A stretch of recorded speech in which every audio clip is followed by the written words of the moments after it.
इससे बड़ी बात क्या हो सकती है। और सबसे बड़ी बात यह है कि दूसरे एंड से भी विकेट निकल रहे थे, तो गेम ही खत्म कर दिया। मतलब सिराज को की जितनी तारीफ की जाए, और जिस तरह का जिस अग्रेशन के साथ आज उन्होंने गेंदबाजी की, अंदर भी डाला बाहर भी डाला, मतलब कमाल की गेंदबाजी। ऐसा तो मतलब एक गेंदबाज चाहेगा कि आप ओपन कर दे, बल्लेबाज को आउट कर दे, अंदर आए, मिडिल स्टंप निकाल दे।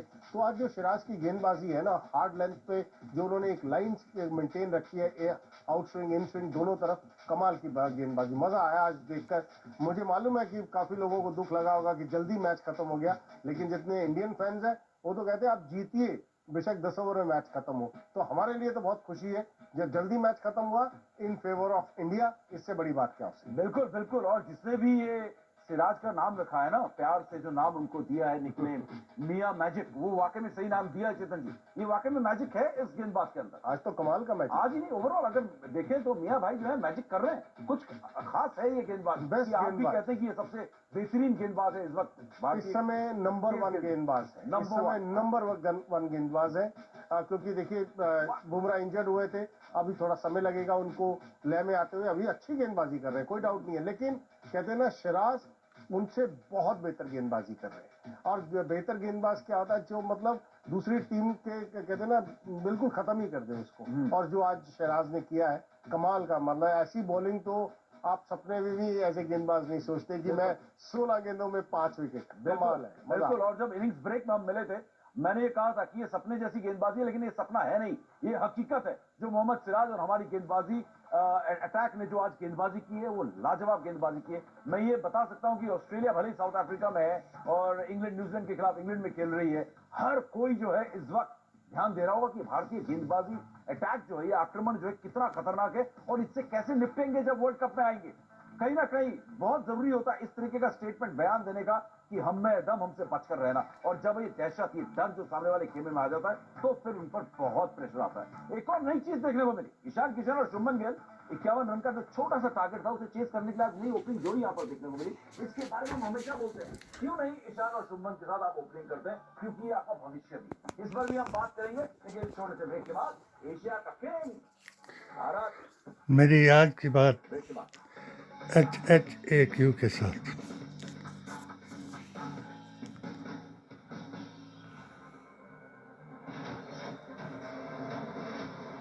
वैदिक इस्लाम है भारत की शान,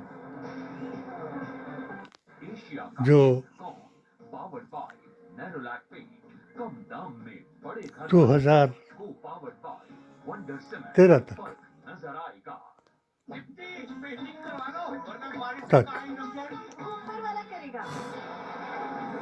कहता रहा, भारतीय संविधान, कुरान और नबी का फरमान। मगर मेरी पेटिशन 2019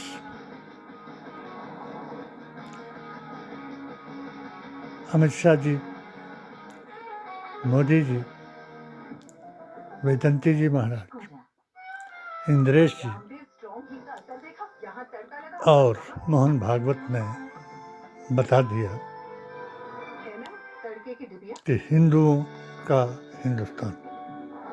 मध्य प्रदेश में 2002-03 में उपलब्ध 27,094 मिलियन मैंने आपूर्ति 2023 में बढ़कर हुई 90,000 अपनी किताब मिलियन यूनिट।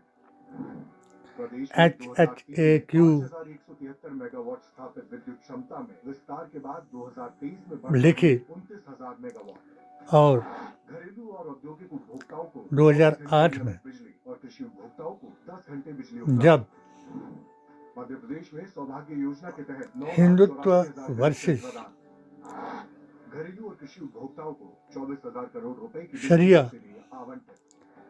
जिसका प्रदेश विकास की लहर हर गांव हर शहर। 1939 में हर एक इंडियन को मिलनी चाहिए। हमारी जमात के सैयद हाशम हाशमती मियाँ के दादा ने खंडन किया और भारत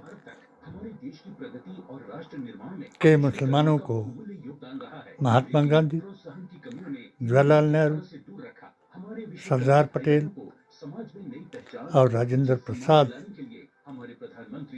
के नक्शोकदम पर चलने का आह्वान किया और इसी तरीक़ा से 1947 में भारत आज़ाद हुआ और आज का दिन मैंने आज के दिन ही अपनी 7 सूत्रीय पिटीशन के अनुसार मोदी जी के जन्मदिन पर 2019 में ये आह्वान किया था कि हमें भारतीय संविधान की धारा 25 और कुरान के आयत सूरा निसा 62 के अनुसार धार्मिक, सामाजिक और राजनीतिक अधिकार दिया जाए। मेरे इन 7 पॉइंट्स में सबसे पहला था कि आपने चुनाव पहला जो था 3 साल सबका साथ, सबका विकास और सबका विश्वास से जीता। हमने भी अपनी ज़िंदगी के सफ़र का थोड़ा जैसा रास्ता बदला कि वो जमात जो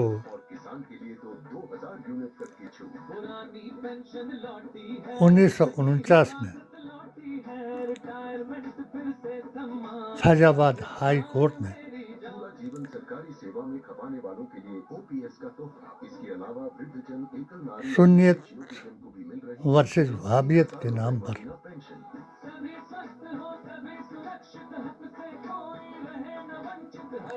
आइडेंटिफाई कर दी।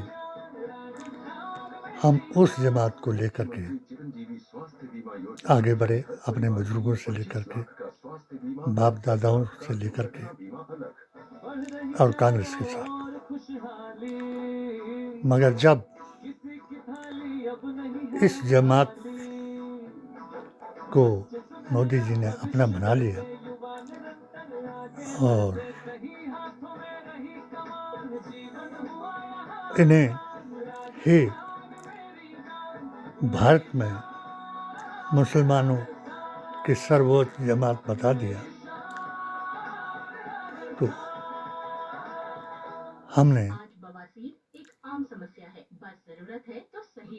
इसको मुनासिब नहीं समझा। इसलिए मोदी मिशन से हजारों लोगों ने, मुसलमानों ने इस्तीफा देकर ऑल इंडिया SSJ यानी ऑल इंडिया सुन्नी सूफी जमात का साथ देकर के एक अभियान चला दिया, जिस अभियान के तहत मैंने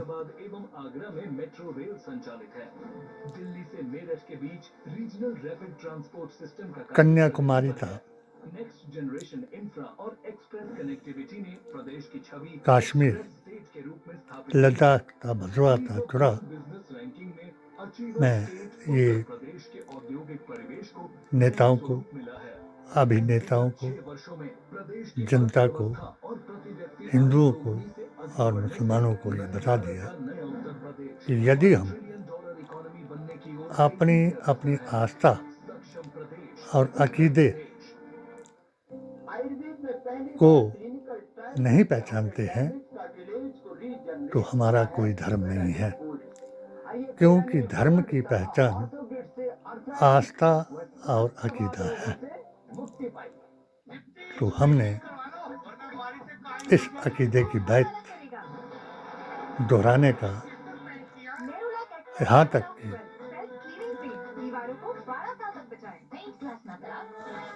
इसके अध्यक्ष जो हैं जमीयतुल उलमा हिंद हसन मदनी जी से भी निवेदन किया, जो इनके रास्ते पर चलने वाले हैं, चाहे सियासतदान हो ओवैसी जैसे, चाहे चतुर्वेदी हो, अब्दुल्ला सलेम जैसे, चाहे डिस्कवरी करने वाले हों हजरत मोहम्मद मुस्तफ़ा की बात पर डॉक्टर जाकिर नाइक जैसे, तो इन्हीं लोगों को अगर जिस वक्त महसूस किया पूरे सनातन के लोगों ने, यहाँ सनातनी उसी को माने जाने लगा, हिंदू उसी को माना जाने लगा कि जो बीजेपी की अतायत करे। अदरवाइज दूसरे को, चाहे कांग्रेस का हो चाहे किसी दल का हो, उसको सनातनी नहीं कहा जाता। दुर्गा पूजा अगर ममता बनर्जी करती है तो उसको भी मुसलमानों के साथ जोड़ा जाता है। अगर सफ़ेद साड़ी पहनकर भारतीय संस्कृति की पहचान सोनिया गांधी कराती है तो उसको इटालियन जर्सी या एना टोना की मुझे नहीं मालूम, हम तो सोनिया ही जानते हैं, का नाम दे करके अपनी बात को हिंदुत्व के साथ जोड़ा जाता है। यहाँ तक कि जवाहरलाल नेहरू को भी मुसलमानों की संतान बताकर दूसरा चुनाव जो था, इसी नफरत से मोदी जी ने जीत लिया। वो थे गांधी, गोतर और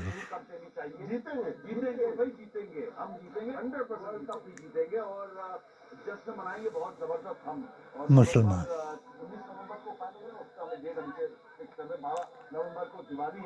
तीन गा थे, तीसरा गा पहला गांधी का था। गांधी से मुराद चाहे महात्मा गांधी हो, चाहे इंदिरा गांधी हो, चाहे सोनिया गांधी हो, चाहे राहुल गांधी। दूसरा गा गोत्र के लिए था कि अगर कोई किसी जात जमात के चोर को चोर कहे तो उस पर भी केस बनाया जा सकता था, जैसे राहुल के ऊपर बना। चोर को चोर कहना, इसके लिए तो बहुत खुशी है। हम लोग भाभी को भाभी कहना, बातिल यानी झूठे को झूठा कहना, इनके नज़दीक, इस पार्टी के नज़दीक गुनाह हो गया और उनका संरक्षण करना या उनको इनाम देना इनका एक फैशन बन गया। इसलिए हमने इस फैशन को बदलने का प्रयास किया। हमारा पहला प्रयास था कि अध्यक्ष जो है इस खानदान के, गांधी खानदान के अलावा कांग्रेस का दूसरा अध्यक्ष बनाया जाए और हमारी दुआ, जो लोग ये समझते हैं कि इस्लाम जो है मुगलों ने लाया, यहाँ तलवार से इस्लाम आया, ऐसा कुछ भी नहीं है। वो मेरी किताब में एक सफ़ा में ये दर्शाया गया है कि तलवार से हक और बातिल जुदा हुआ, सच्चा और झूठा जुदा हुआ, तलवार से इस्लाम नहीं लाया गया। जिन्होंने तलवार से इस्लाम लाया या जो तलवार से धर्म परिवर्तन करवाना चाहते हैं, उनका धर्म ही कोई नहीं है। इसलिए और हम चाहते हैं आमने सामने अगर बरकरार रहे तो हम विश्व कप भी आए जीतेंगे। जमुना के किनारे बात तो फिर दोहरी खुशी है। निजामुद्दीन हमारे औलिया यशस्वी प्रधानमंत्री का और जन्मदिन भी है जिसका हम लोग कड़े से मना रहे हैं इसरार, और विश्वकर्मा भगवान विश्वकर्मा का ये है। जो इनके और उसी बाप तरह से दादा हमारे थे, प्रधानमंत्री भी संयोग की बात है कि जिस तरह भगवान विश्वकर्मा पूरे अफजल, विश्व को बनाए हैं जो उसी तरह से हमारे मोदी जी पूरे भारत को बनाते बनाते पूरे विश्व की संरचना की तरफ मौलाना आजकल उलमाए हिंद के हैं, इनके बुजुर्ग थे वहाँ। तो ये तो हम लोगों के लिए दोहरी इन्होंने मरकज़ बना लिया अपनी जमात का वहाँ, इतना आशीर्वाद और हमारा कि भगवान करे मज़ार वो हम लोग आवाज़ें देता रहा। कि 2034 हिंदू मुस्लिम सिख ईसाई हम सब हैं भाई भाई। भारत को वो इतना आगे ले वही जाए, चांद नहीं वो सूर्य पे पहुंचे। अभी तो गंगा जमनी तहजीब 5 तक पहुंचना है कि फिर आज तक चलती आई। देश ना हो जो हमारे पीछे रह सके।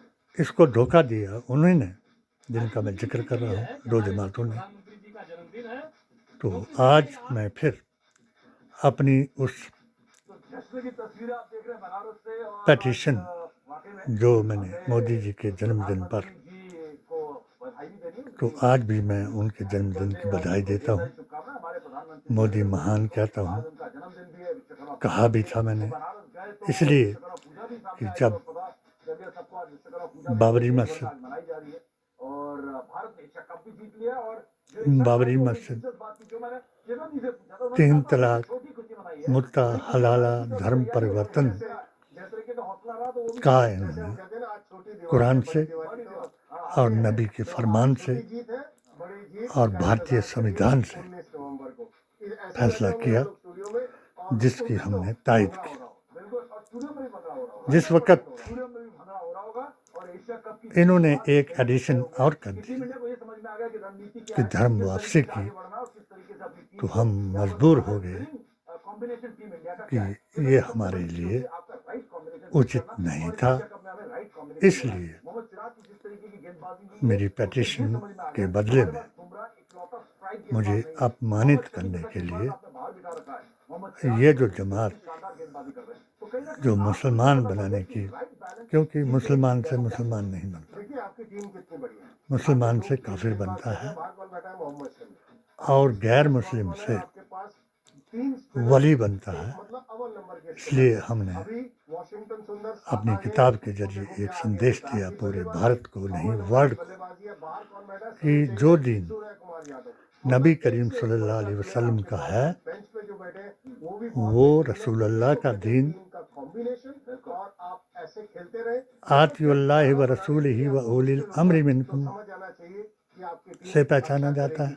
अच्छा एक कि अब हम अपने आखिरी पड़ाव पे खुदा का हुक्म मानो, के जश्न मना वाहिद उसको जानो, और मिठाई और जश्न और दूसरा नबी का किशन और चुम्बन हुक्म मानो, और आने वाले और उसको ही वनडे वर्ल्ड कप अल्लाह की पहचान कराने वाला तन जानो, यानी अल्लाह की सना को बयान करने वाला तन, बिकॉज अदरवाइज रोहित शर्मा और शुभमन और जो तनी मैंने उस तन को रखता है वो सनातनी है।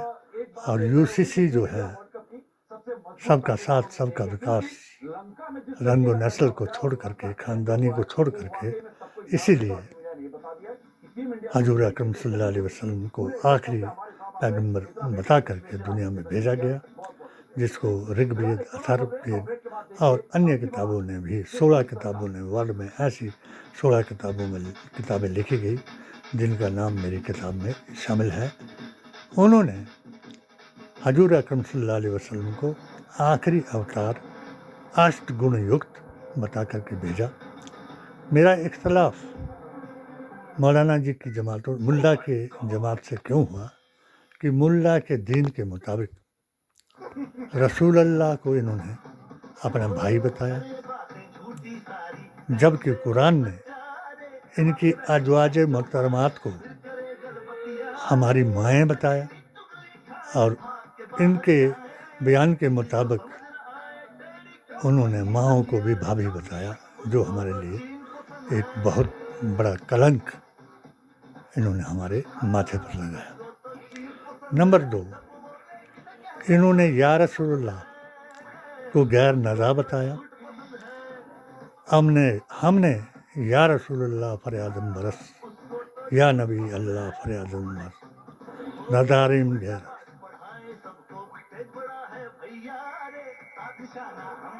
कि या रसूलुल्लाह, तू ही फरियाद हमारी सुनने वाला है और तू ही हमें सुनाने वाला है कि जो आपका मुनकर है वही काफिर है।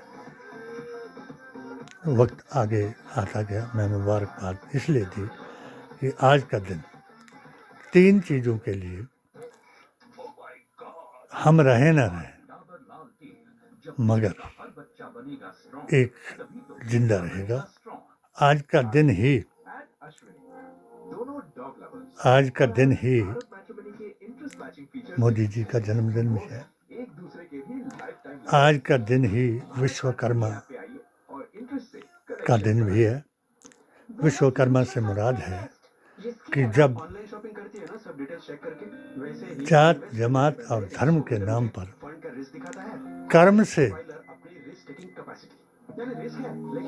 किसी को नीच और ऊंच जाना गया, जैसे लोहार, कुम्हार, मोची, चमार, मगर ये सनातन का सबसे बड़ा विरोध था, है भी, कि धर्म जो है वो कर्म से पहचाना जाता है और जात जो है वो नस्ल से पहचानी जाती है। और नस्ल से मुराद कि यानी हमारे सभी वेद 3 धातुएं 6 रस बराबर हैं, मगर धर्म से जात को या जमात को कैसे पहचाना जाता है, तो एक पशुओं की जमात है, वो इन बेगों को, प्रजनन बेग को किसी भी मादा से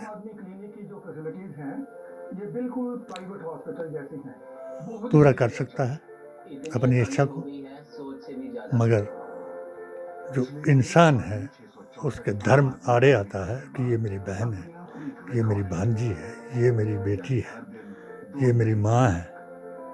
यही फ़र्क है इंसान और हैवान में।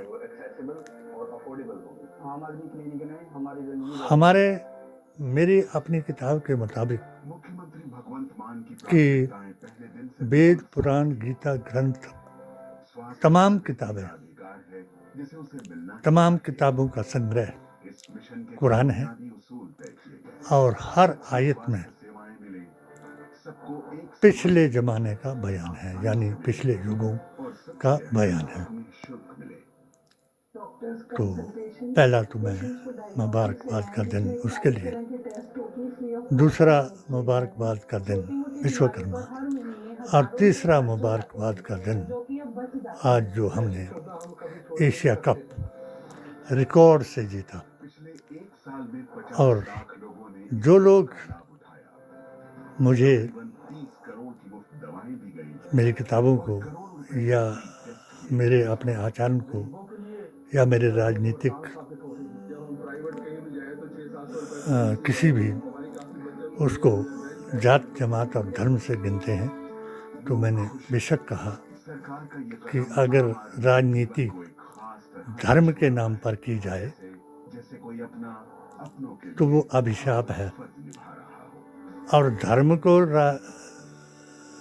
राजनीति को धर्म बनाया जाए तो वो वरदान है। यानी हम किसी गरीब का हक खाने को अधर्म समझे, हम गरीब का हक भी खा रहे हैं, उसका भी छीन रहे हैं। तो हर आदमी को अपनी जात जमात और धर्म का पालन करना जो है वो उस प्रकृति के नज़दीक इतना ही ज़रूरी है जितना कि सांस लेना। अगर हम सांस लेते हैं तभी जिंदा है। आदम यानी ये दम आता जाता है तो हम जिंदा हैं, अगर दम नहीं आता तो हम मुर्दा हैं। और जो धर्म के आधार पर अपने हाथ पांव हर अपने वेग को धर्म के आधार पर निभाता है वो इंसान है। और जो अधर्म के नाम पर निभाता है वो हैवान है। मुल्लों के साथ मेरा इख्तलाफ इसी बात का था कि वो ऐसा डंका बजाते हैं कि जिस डंके से कयामत आएगी। यानी कोई कहता है कि जिसने दाढ़ी नहीं रखी वो काफिर हो गया, जिसने सलवार कुर्ता नहीं पहना वो काफिर हो गया, मगर ये नहीं बताते कि वो क्या कर रहे हैं और काफिर कैसे बना रहे हैं। इसलिए मेरा इख्तिलाफ हुआ। तो मैं तीसरी मुबारकबाद, जिस बात के लिए मुझे बदनाम किया जाता है, तो अल्लाह ने परसों भी मैंने एक वो लिखा कि कश्मीर में जो आज हिंदू और मुसलमान की नफ़रत पैदा की जा रही है, तो अल्लाह ने कहा कि मैं उनको ऐसी निशानियां दिखाऊंगा जिन निशानियों से उनको यकीन हो जाए कि हज़रत मोहम्मद मुस्तफ़ा मेरा सच्चा रसूल है, आखिरी रसूल है, और उसने लकुम दीनकुम वलिय दीन पर मेरे दीन को मुकम्मल कर दिया है। अब आगे किसी को दूसरे को कहने की ज़रूरत नहीं। मैं ये कहूँ कि अगर जो हिंदू मुसलमान आजकल चलाया हुआ है कि मुसलमानों के साथ नफ़रत की जा रही है और इसका जिम्मा कांग्रेस को या राहुल गांधी को दिया जा रहा है, तो वो वही लोग दे रहे हैं। राहुल गांधी को गलत वही बता रहे हैं जो खुद गलत हैं, और अल्लाह तबारक तआला इन निशानियों को दिखा रहा है। अगर जिस तरीके से हमने अपना मिशन चलाया था और सभी मुसलमानों की लड़कियों को कश्मीर में जा कर के भी समझाया था, और सतपाल मलिक जी से 100 लड़कियों को SPO भर्ती करवाया था, और उनको जो हमने बताया था, अगर ये हिंदू मुसलमान न चलता तो हम देख रहे थे कि बुरहान बानी के बाद, बुरहान बानी की मौत के बाद और नज़ीर बानी की शहादत के बाद जो कुछ हमने बातें वहाँ समझाई, उन बातों के मुताबिक पीरे तरीके पर, वली हिंद के दिन पर सब लोग वापस आ रहे थे और आए भी, और जिन्होंने हमारे साथ वायदे भी किए। मगर ये गद्दार जो निकला, जिसने अपने घर में हिंदू मुस्लिम के नाम पर उनको शरण दी, तो वो शरण देने वाले गद्दार का अगर हुमायूं भट्ट की शहादत न होती तो पूरे कश्मीर में, जम्मू में चर्चा कराया जाता, पूरे हिंदुस्तान में ये चर्चा कराया जाता कि मुसलमान गद्दार हैं। मगर उसने दिखा दिया। और आज के मैच की मैं मुबारकबाद देता हूँ कि जो सिराज ने करके दिखाया वो उसने कुछ नहीं किया। ये भी रिकॉर्ड ये था कि जफर से लेकर के भारत को आज़ाद कराने के लिए जितनी भी जंगें हुई, जितनी भी लड़ाइयाँ हुई, चाहे खेल के मैदान में हुई, चाहे बॉर्डर पर हुई, तो हमारे 1947 के लिए बाद भी जब ब्रिगेडियर उस्मान ने जिन्ना की बात को नहीं माना तो उन्होंने शहादत पाई। अब्दुल हमीद ने शहादत पाई। कश्मीर के लिए कई पुलिस के ऑफिसर्स, मिलिट्री के जवान भी शहीद हुए और उनके साथ मुसलमान का नाम रहा, हर काम में मुसलमान का नाम रहा। तो आज भी मैं उन लोगों को कि जो इस्लाम से और मुसलमान से नफ़रत करते हैं और जो मुल्ला के दीन को मानते हैं, वो अपने अकीदे को दुरुस्त कर लें और अपने मुल्क को मिलत के लिए जिस तरीके से भी हो सके अपना नाम उस अच्छाई के साथ जोड़े जिस जमात का बयान सूरह अल इमरान की 104 आयत में है कि तुम में से एक ऐसी जमात होगी कि जो बुराइयों से रोकेगी और अच्छाइयों की तरफ बुलाएगी, तो उस जमात से जुड़ करके अपने देश का नाम रोशन करें। ये देश किसी के बाप की जागीर नहीं है। ये हम सब का देश है। हिंदू, मुस्लिम, सिख, ईसाई, जैन, बौद्ध जितने भी हैं, और हमारा संविधान वो पवित्र किताब है जिसने सबके हकूक़ को बराबर रखा। मैं मोदी जी से भी कहूँगा कि जिस तरीके से हमने आपको मोदी जी महान कहा, तो शायद आपको भी आज के क्रिकेट मैच की बधाई देनी होगी। हमने आपके जन्मदिन की बधाई दी, तो आपको भी अगर क्रिकेट मैच की बधाई देनी होगी तो थोड़ा जैसा हिचकिचाना नहीं कि मुसलमान हर मैदान में हमारे साथ है और हर अधिकार के लिए उसको अधिकृत किया जाता है। इसीलिए मैं इंडिया जो ये बनी हुई है टीम, इनको भी एक पहले भी मैंने कहा कि जिनका वक्ता, प्रवक्ता और सलाहकार जवाब देना ना जानता हो तो वो कायर है, और कायर कोई लड़ाई नहीं लड़ सकता। इसलिए उन लोगों को हर सवाल का जवाब देने के लिए अधिकृत किया जाए। जिस तरह मैं HHAQ के जरिए मुसलमानों को अकीदा दुरुस्त करने की बात कर रहा हूँ, उसी तरीके से आप अपने लोगों को सनातन का अर्थ बताकर और बताने वालों को अधिकृत करके अपने मिशन को आगे चलाएं। इंशाअल्लाह तबारक तआला इंडिया जीता है, जीतेगा भी। जय हिंद, जय भारत।